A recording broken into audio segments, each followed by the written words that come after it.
Bonjour tout le monde, bon matin. Comme vous le savez, les examens du ministère arrivent bientôt. Donc, on va faire une révision de toute l'année. Sortez vos cahiers.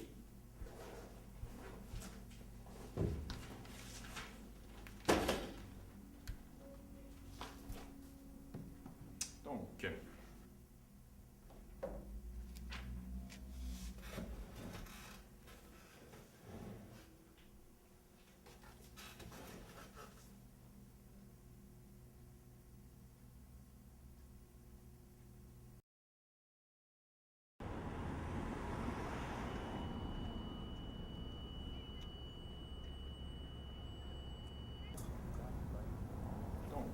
Les fortifications de Québec subirent une construction en plusieurs étapes.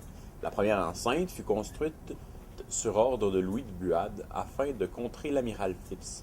De 1700 à 1720, la ville ressemble à un immense chantier. La métropole refusera cependant de continuer les travaux défensifs, laissant le mur incomplet. Ce n'est qu'en 1745, lorsque Louisbourg capitule, que le gouverneur beauharnois autorise la reprise des travaux.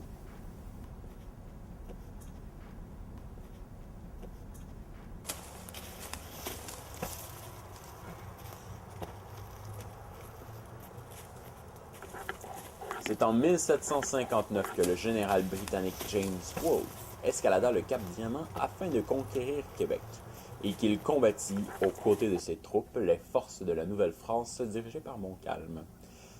La bataille de Québec eut lieu le 13 septembre et les deux commandants furent tués lors de cette bataille.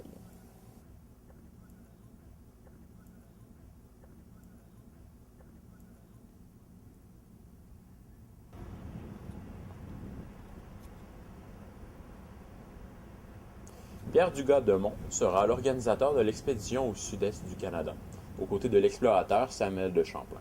Il est alors le lieutenant général. Il sera aussi le gouverneur de Pont de 1610 à 1617.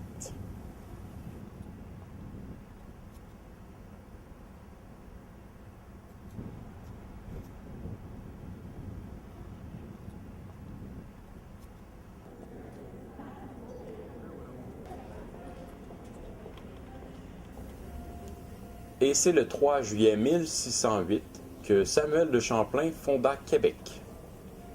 D'ailleurs, une statue lui a été érigée. Champlain était le subalterne d'un noble désigné par le roi. Il est le lieutenant du vice-roi de la Nouvelle-France. Puis, en 1629, il devient commandant en l'absence du cardinal Richelieu.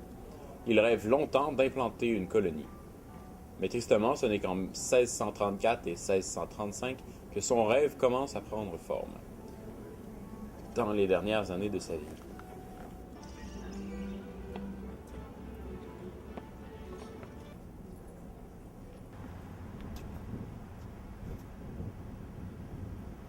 Les femmes commencent peu à peu leur révolte pour obtenir le droit de vote.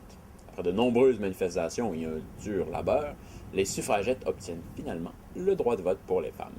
4 de ces militantes, Idola Saint-Jean, Marie Lacoste Gérin-Lajoie, Thérèse Forget-Casgrain et Marie-Claire Kirkland, ont même eu droit à leur propre statut il y a peu de temps.